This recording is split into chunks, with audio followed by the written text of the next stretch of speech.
There you go. Whatever. Return way is always different than the oncoming way, anyway.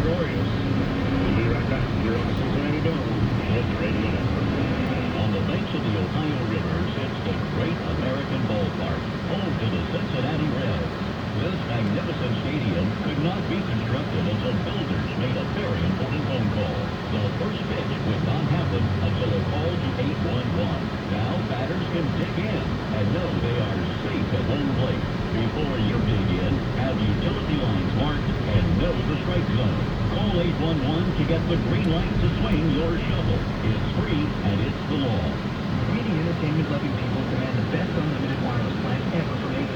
We're going to raise your better than to make demands like that. You know what? We want even more than that. We want AT&T to give us unlimited entertainment. You want a flying car? Well, maybe HBO included in our plan. How about a unicorn? We want to watch all our favorite shows without paying a money for work for that. We want all of this. Plus, we want to save $25 on our monthly direct TV bill. You can save me $25? Well, yeah. I'm trying to do something. Only AT&T offers you unlimited data with HBO included, and never pay overage. Visit your local AT&T store and get AT&T Unlimited Plus. Our best wireless deal on unlimited data. Plus, save $25 per month on DirecTV. It's entertainment your way. After trying to keep lots of data usage, AT&T makes slow speeds. Branding can stream save on videos and stream in standard definition and also turn it off. $27 guaranteed speeds requires AT&T Unlimited Plus. Credit start and free bill service prices subject to change. Other usage speed fees, charges, and restrictions apply. See AT&T.com/unlimited for details.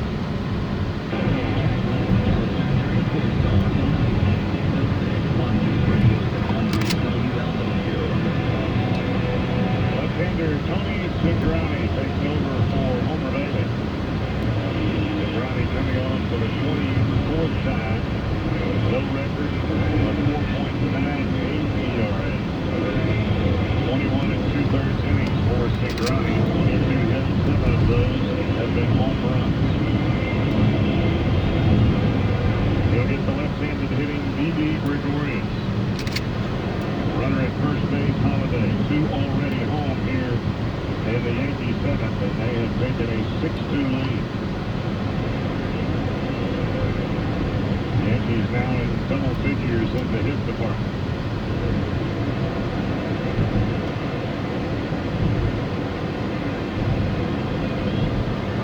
Cingrani. This ball hammered high and deep down the right field line, and you can just Canal Lot Park.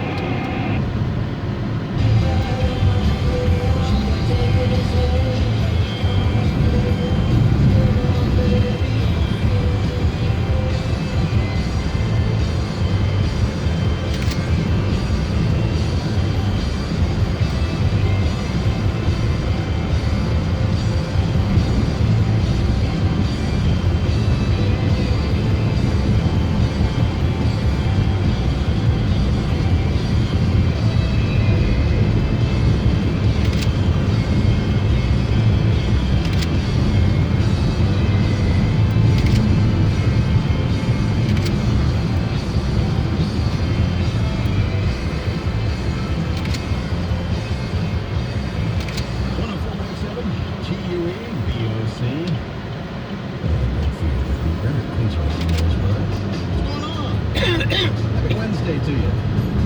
B-Man here, B-Man came, just got in here. Literally just got in here. Right up the stairs. Frisch's here. Free food one day.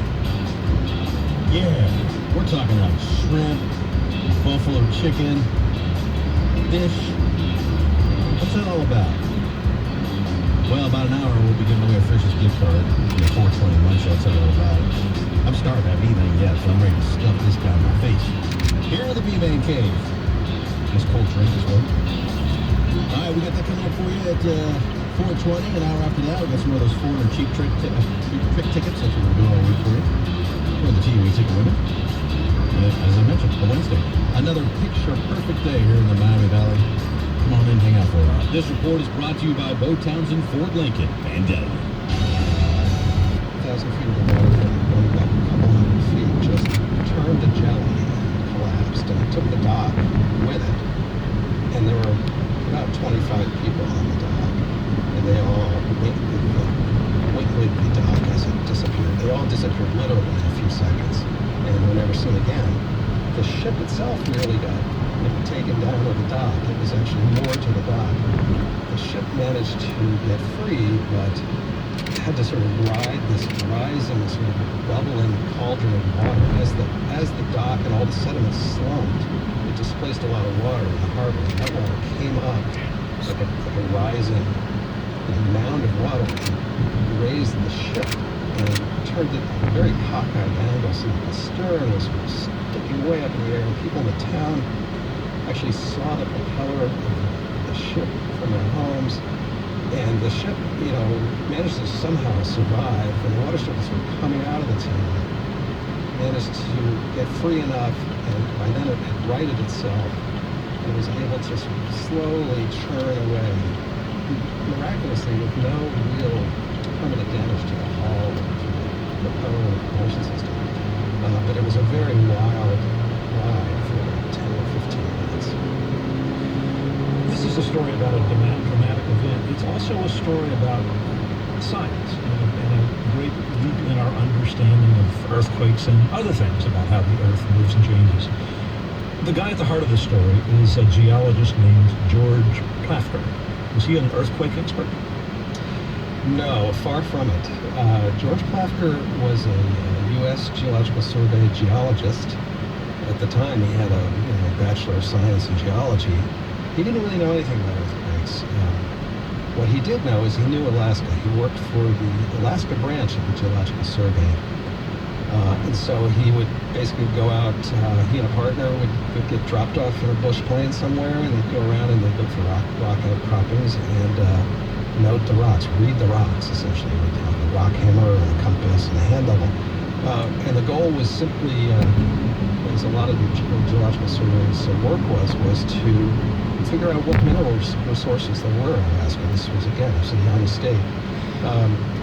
So at the time of the quake, March 27th, 1964, the Geological Survey decided immediately, we have to find out what happened to this quake. And this is like huge. Even, they didn't know the specifics, but they knew this was an enormous earthquake. But they didn't really have any seismologists on staff. What they did have was they had George and a couple of other Alaska branch people who were comfortable and quite able to get around Alaska. Knew people, knew how to survive in the country. They weren't afraid of bears. They could be out on their own for a week or two without any kind of worry. So they sent George and two other geologists, Arthur Grants and Reuben Cachadorian, to Anchorage the day after the quake. This is also a story about the science of earthquakes and our understanding of what was happening. And I wonder if you could just sort of summarize what the scientific thinking was in the 1960s about what kind of movements there were in the earth that caused earthquakes and other phenomena. What was the debate? Gremlins. Well, there were two basic ways of thinking about this. How the structure of the earth moved or didn't move. There were people who believed in this idea of what was then called tectonics, plate tectonics, of that there was magma coming out of ridges in the earth under the oceans and forming new ocean floor and sort of spreading out and reaching the continents.